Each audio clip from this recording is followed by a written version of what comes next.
Welcome to another episode of the Starter Girls Podcast with your host, Jennifer Loading. And Brianna Drelas. And together we are the Starter Girls. Where extraordinary decisions produce extraordinary results. These are our friends, these are your friends, and they are living the extraordinary. Today's episode is brought to you by Walt Mills Photographer of Glad Models Agency. If you are here in the Dallas or surrounding area and looking for some photography work, check out Walt Mills. You can learn more about him and his work at photosbywalt.com. We also want to give a shout out to our friends at the Studio Dallas. Studio Dallas is the best kept secret in the Dallas podcasting world. If you are looking for a studio with top-notch technology, video and audio recording capabilities, as well as a team to help things go smoothly, then the Studio Dallas is the place to be. You can find out more about that by reaching out to us at our email at startergirls@gmail.com. And also head over to startergirls.com at our website. We've got a free gift for you. We want to help you do some amazing decision making, right? So we ultimately want to also keep in touch with you. So you can head over to startergirls.com and pick up your free gift there. All right, and it's time to get started. Yes. All right, today's a great day to be brave. You might as well start now. You have the power to change your circumstances any day you decide. Let today be that day. Rise up, be amazing, be you, do you. All right, friends, I am super excited to get our guest onto the show, and I know Brianna is as well. Sue McGray, you guys got to listen to this. Grew up believing that her acceptance was based on performance. She felt that she wasn't enough, not pretty enough, not smart enough, not talented enough. She says that most of her life she was extremely shy and insecure. I think many of us can relate to that one. As a teenager, she experienced a shattering event that forever changed her life, the tragic death of her youngest sister. Anne was run over and killed by the school bus Sue was riding. Overcome with anger, grief, and resentment, Sue said she symbolically buried her heart and feelings so that she would never experience pain like that again. Sue said she married too young. The marriage became toxic with verbal abuse and emotional abuse, and then moved into physical abuse. Sue says that she became very codependent. After 30 years of marriage, she says she ran for her life and never returned to her home. After totally surrendering her life to Christ, Sue has been given a second chance at life. She's eternally grateful for God's grace and love. She was an entrepreneur and owned a cosmetic business for 37 years. Today, Sue is an author, a speaker, giving hope to women of all ages. She encourages women to be all that God created them to be. Yay. So welcome to the Starter Girls Podcast, Sue. We are super thrilled to have you here today. Thank you so much for having me today. Thank you. Yes, welcome. Wow. Yay. Isn't that a crazy story? What a life. How many lifetimes have you lived, right? Does it feel like you've lived at least a three. few? Uh-huh. Yeah. At least three. This is so great. Well, Yes. Sue, what we want to do, we want to kind of start off. We talked a lot about, kind of read your bio here, so we kind of know a little bit about your background. But for our listeners, this is actually the first time we're meeting Sue. So this is what I love about the podcast when we don't have that conversation, because you guys get to hear it from firsthand. So, Sue, maybe what I would love to know is a little bit about what you're doing, kind of, how all of this stuff brought you to where you are today. So maybe tell us a little bit about what you're doing, your book, how you're speaking, and how you're empowering women. Give us a little bit of background. Well, Jennifer, I believe that whatever we're afraid of, that's what we have to do. And I never saw myself as an author. I never thought of myself as someone that would be in the public eye. And yet I had a friend to tell me one time, what the things that you've lived, don't let that be wasted. And he knew about my 30 years of abusive marriage. He knew what I had come through. And he said, don't let that be wasted. And that kept ringing in my ears. So I decided to write a book for my five granddaughters. They really didn't know who I was. They knew that they came to grandma's house and we played dress up. And that was about it. So I wanted them to know where I came from, a little bit about the struggles that I'd had. And after the book was published, I started speaking, and I realized that so many women's story was my story. My story was their story. There's so many women that are not living their fulfillment in life, that they're not doing everything that they were supposed to do. And so that has propelled me. I'm in the process of writing a new book now, but I just want to give women hope. I just want them to know that there is hope on the other side. I thought my life was over. Actually, you asked me how many lives I'd had, and I thought my life was over when I ran for my life. I rented a one-bedroom apartment and stayed there for 4 years. Had nothing, had to start all over again. And that was kind of, it was invigorating in a way. I felt such peace that I gotten rid of everything. It was just amazing how I felt. Emotionally, I had gone through a divorce so many years before because I was by myself, even though I was still in the abusive marriage. So starting over was, in a way, good. I stayed in that one-bedroom apartment for 4 years. Finally realized that I didn't have to stay there, and I built a home, and that's where me and my new husband live today. Actually, we've been married for a while now. It's not new anymore, but it's a healthy marriage. It's a healthy relationship, and I'm so grateful for that. Wow. That is amazing. Yeah. Was it difficult when you left? Were your did you have children? Were they grown? Were they? They were. My son was out of the house. He was had his own home. He was about 20, I think, and then my daughter was in college. She realized more than he did what was going on, and she actually became my mom. I was her daughter in a way. She took care of me. That sounds kind of silly, I know, but she took care of me. She would put me to bed when her dad would leave for work in the middle of the afternoon if she was around, because I had a migraine every day. And she took care of me. She would say, "Now, Mom, you got to get some clothes in the back of your car. You got to get things set up because you may have to run sometime." And I had ran a few times, but the last time was the last time. I did not go back after the last time. Wow.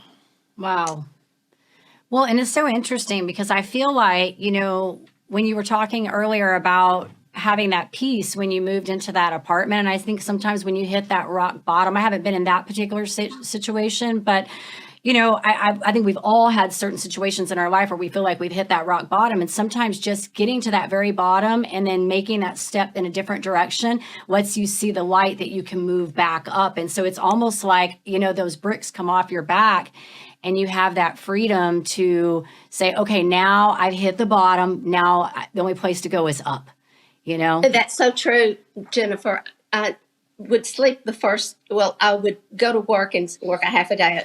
I own my own business. And at noon, I would be so exhausted, I'd go home, go to the apartment, and sleep a half a day. And I did that probably for a full year because I had to heal. I was not only emotionally ill, my body was tired. And it's hard to explain to people what I felt when I was there alone. It kind of felt like God just wrapped me in a blanket of softness. And I was totally at peace. I didn't think I'd ever remarry. I was so content. I never felt lonely. God had other plans for me, and I do have that other life, but I just felt totally at peace. And I had been in such upheaval for so long and was so exhausted that for the first time, I think forever, I was at peace. That's amazing. Thank you for sharing that. Yeah. And I would say too, because you had your other business that you said you had here for 37 years. Do you feel like that? Because you and I come from the same, I know where you were at because I was in that too. So I understand that and can respect that, love the culture, all of that. Do you feel like that was instrumental in really giving you kind of the, I guess maybe that comfort because you had something that was yours and that you owned and you could claim, and it gave you another area to also focus on? It did. And it also gave me confidence that I was okay, that I could make it on my own. It was a business that reinforced your faith and that lined up with what I believed. And it reinforced that. The founder of the company was totally relied upon God for her leadership, and therefore it made it okay for me to do that too. So it gave me a lot of inner strength. I don't know where I would have been without that business. Sure. I loved every second of that. I totally loved it. And I'm on the other side now only because that's the plan, and that's what they do, a buyout where they buy your business back at a certain level. And now Amir K said, now you can just go do whatever you want to do. And so I never thought I'd be in this position, but it's because of those stepping stones that I can do what I do today.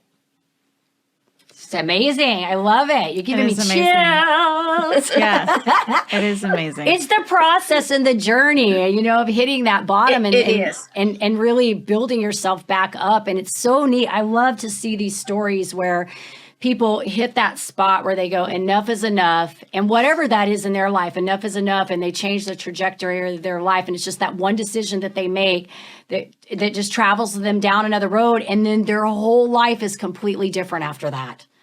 It's incredible. Well, the new book that I'm writing is about encounters and how each encounter makes a difference. And a lot of it is biblical encounters.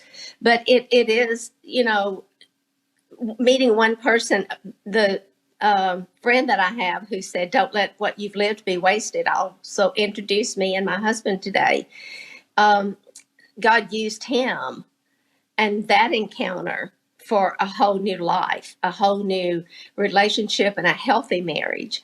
But, where I was before, I had no value. I totally felt invisible. That's the name of my book, is Becoming Visible, because I didn't think you could see me. And the reason for that is if I couldn't see myself, you couldn't see me either. I don't know if it makes any sense to healthy people, but it made sense to me.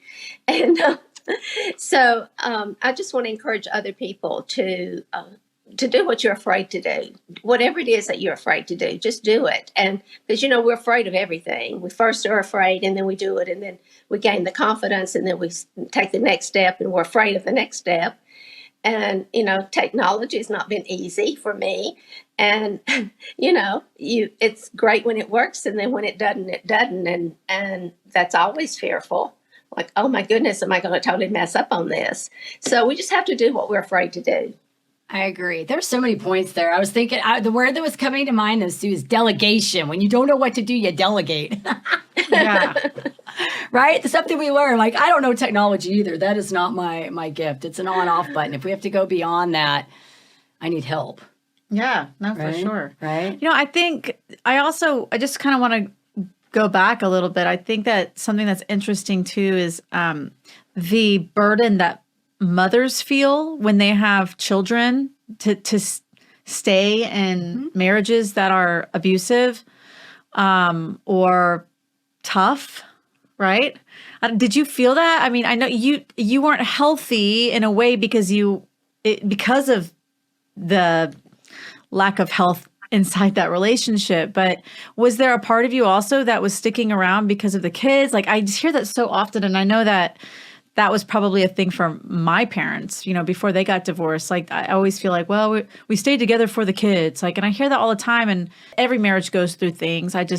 I'm curious how you felt in your situation. Well, I did leave for the kids after a long time. I did leave for them because I didn't want them to live a life that this is okay, that I can treat my wife this way or I can be treated this way.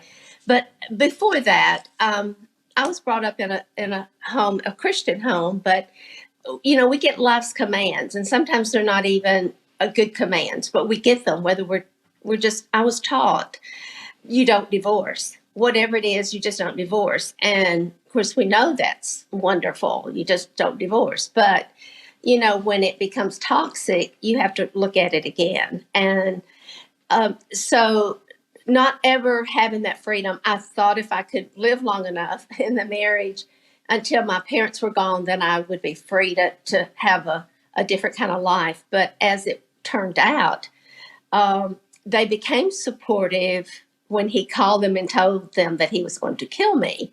And then that released them that they could be supportive. They understood. They didn't know before because I didn't tell them.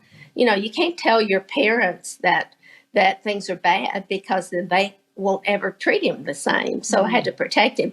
But then, I just always knew that I couldn't have my kids come from a divorced family. And then I realized that was worse than having a healthy divorced parent.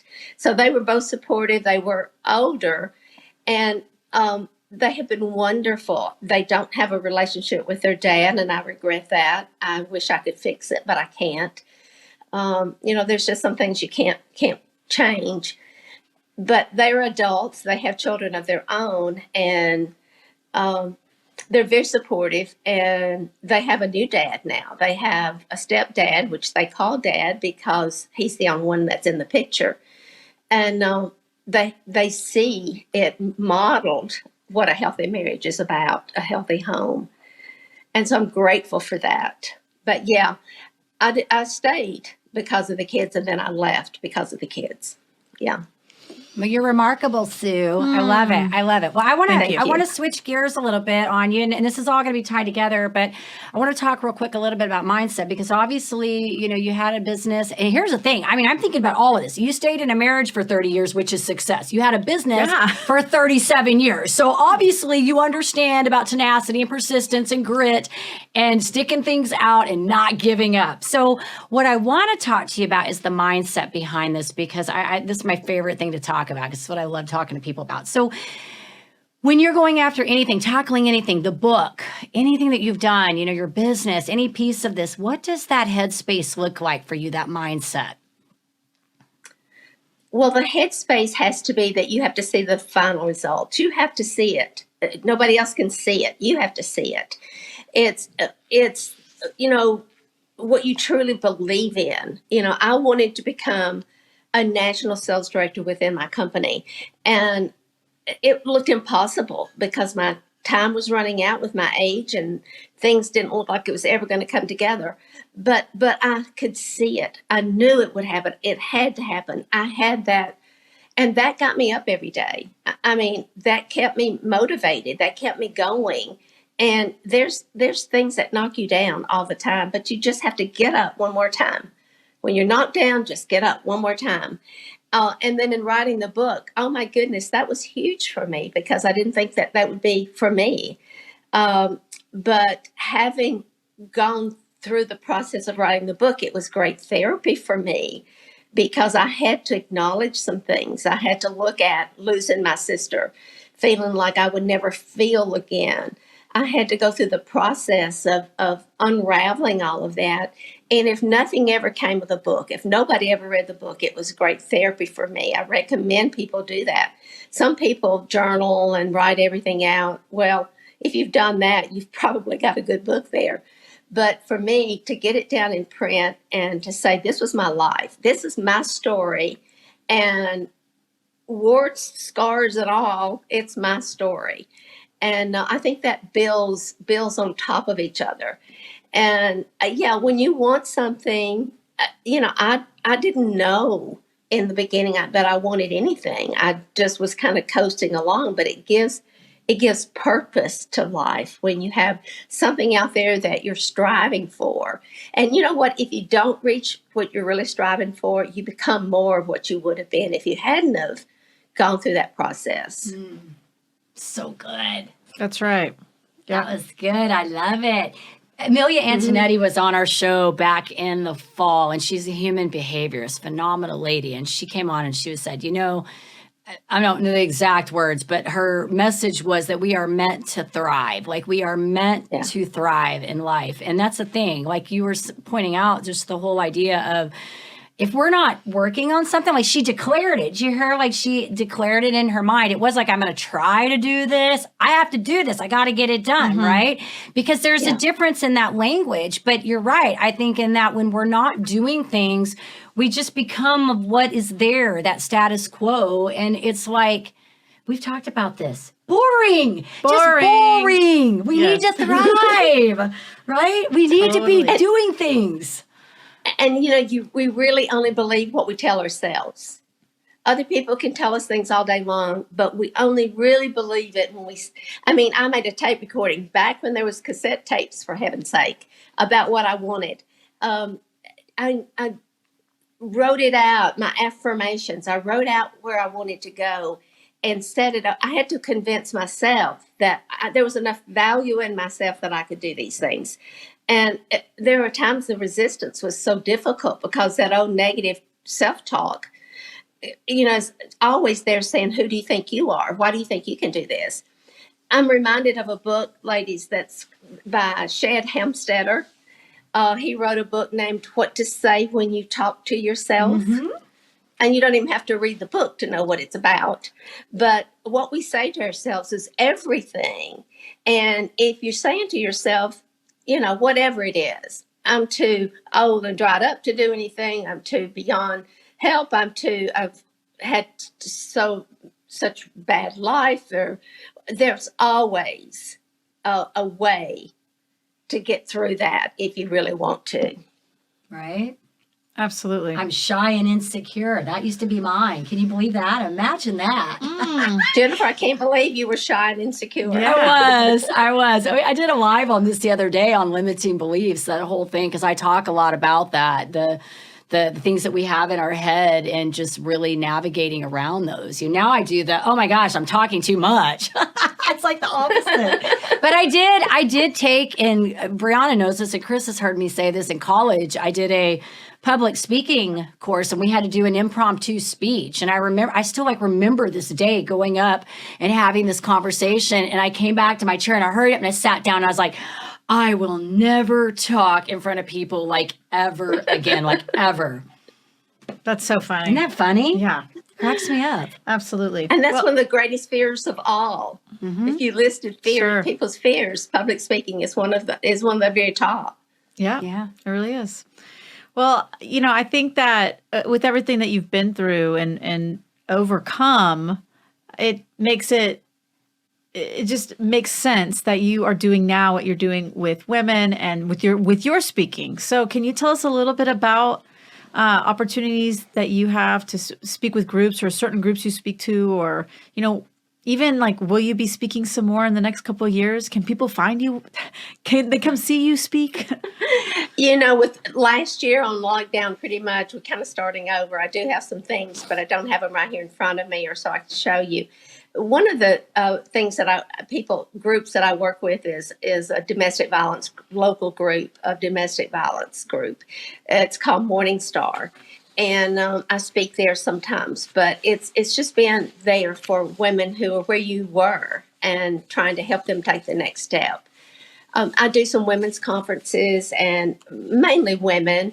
My preference is young women. I mean, sometimes there's men in the audience, and sometimes they get it and sometimes they don't. But more Christian groups, some business groups.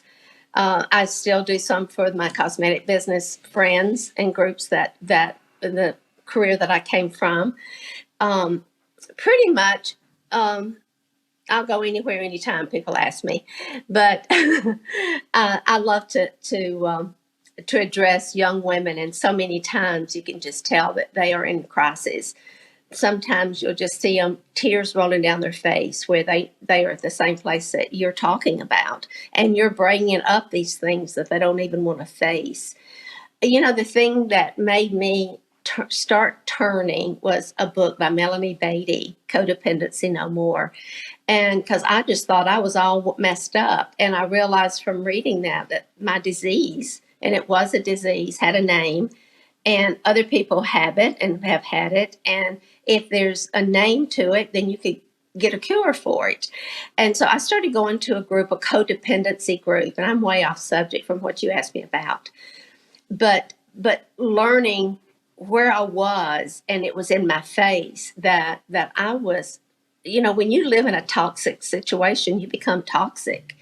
And that's where I was. It's all good. Mm-hmm. I don't think I answered your question. But, you did. Yeah, you did. The groups that you speak to and all of that. And then I went on and on. It's but good. Here's the thing this is the other thing that I really find interesting is you, in the midst of all this toxicity, you were still building your business, right? So it's almost like that. And that's kind of how I feel whenever there's adversity, some people, and you're one of them, and I'm one of them. When I have things and I'm up against a challenge, I rise up. I'm gonna get this. I'm gonna do this. I'm gonna, whatever it is to get me through this challenge. And for you were able to really create a thriving business during this difficult time in your life, which is really incredible.